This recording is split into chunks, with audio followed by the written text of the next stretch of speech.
لله على كل حال وأعوذ بالله من حال أهل النار. أعوذ بالله السميع العليم من الشيطان الرجيم. بسم الله الرحمن الرحيم. قل أعوذ برب الفلق من شر ما خلق ومن شر غاسق إذا وقب ومن شر النفاثات في العقد ومن شر حاسد إذا حسد. بسم الله الرحمن الرحيم. قل أعوذ برب الناس ملك الناس إله الناس من شر الوسواس الخناس الذي يوسوس في صدور الناس من الجنة والناس. میری بہنوں، یہ جو میں نے صورتیں دو پڑھی ہیں، ان کا شان نزول بھی دو ہی ہوا ہے. صرف قرآن پاک کی واحد یہ دو صورتیں ہیں جو دو بار نازل ہوئی، مکہ میں بھی اور مدینہ میں. اور یہ واحد دو صورتیں ہیں جو اکٹھی نازل ہوئی ہیں. اور آپ صلی اللہ علیہ وسلم فرمایا تورات، انجیل اور قرآن میں ان سے بڑھ کر میں نے کوئی قوت والی ایسی صورتیں نہیں دی. ان کا جو شان نزول آتا ہے کہ جب آپ صلی اللہ علیہ وسلم پر جادو ہوتا ہے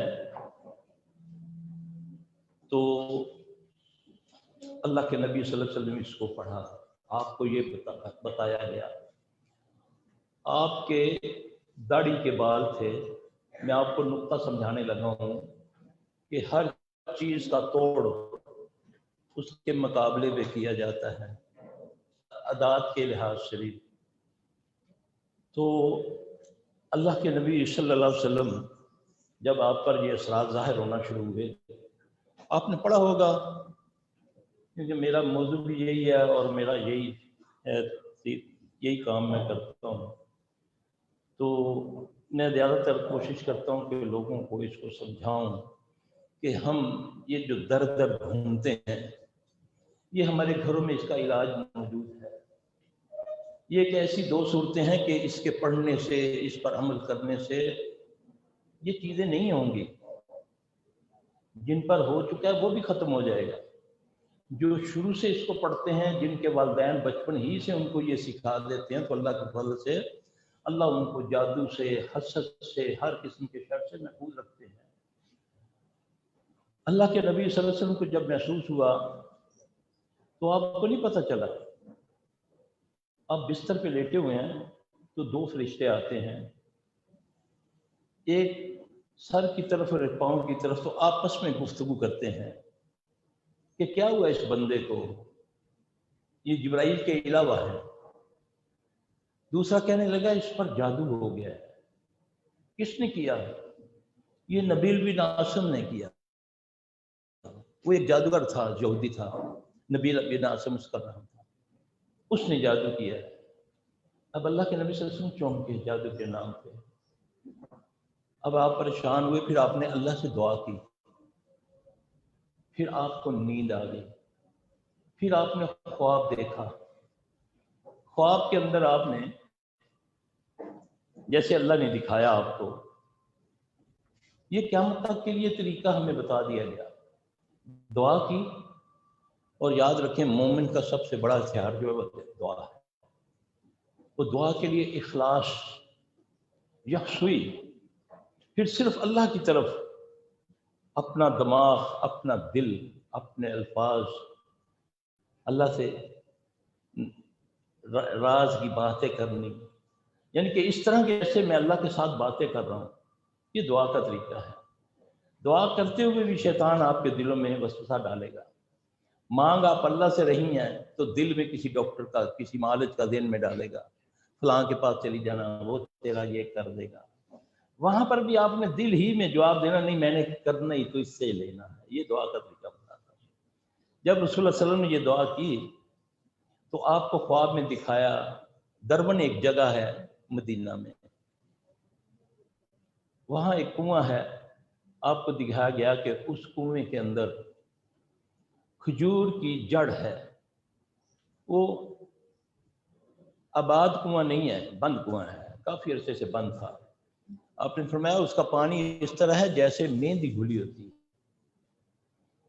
تو وہاں دکھایا گیا کہ وہ جو آپ نے فرمایا کہ جو وہ کھجور کی جڑ ہے اس کی پہچان ہے جیسے شیطان کا سینگ ہوتا ہے.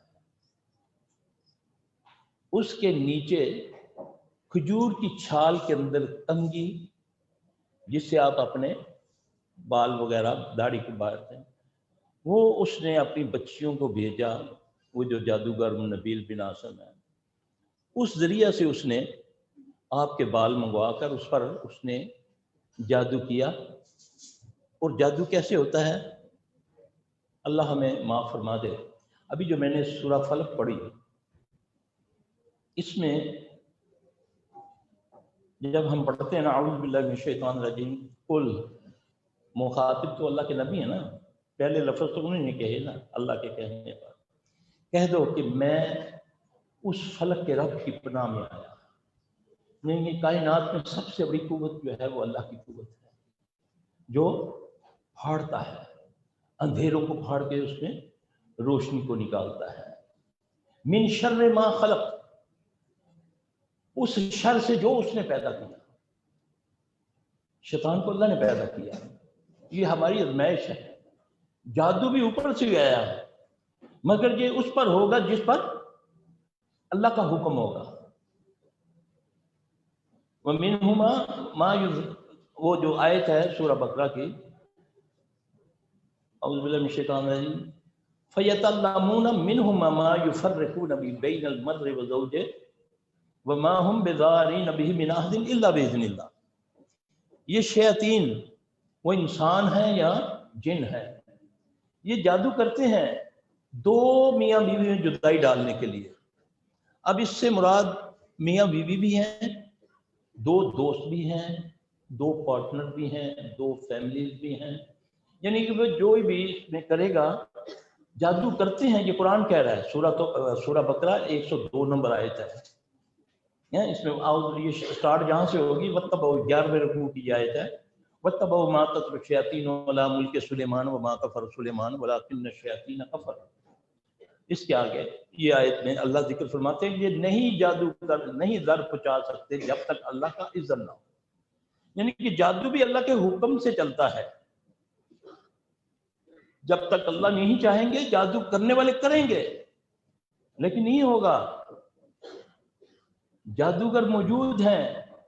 فرعون کو بتایا کہ تیرے علاقے میں، تیری قوم میں ایک بچہ پیدا ہوگا جو تیری بربادی کا سبب بنے گا. ان پر اتنا بلیو کرتے ہوئے اس نے سارے بچوں کو جو جہاں لڑکا، یہ آپ نے سنا ہوگا کہ بچے وہ مروا دیتا تھا، لڑکیاں چھوڑ دیتا تھا. تو میرا رب، میں بعض اوقات کوئی دعا قبول کرانی ہو نا اللہ سے، تو میں کہتا ہوتا اللہ فرعون کی گود میں تو نے موسیٰ کو بچا دیا، اس کو یہ نہیں پتہ لگنے دیا کہ یہی ہے جس کو وہ ڈھونڈتا رہا. تو بڑا زبردست ہے، میرا یہ کام کر دے. حوالے دیا کرے نا اللہ سے، پھپڑا لگایا کرے نا، دعا مانگا کرے.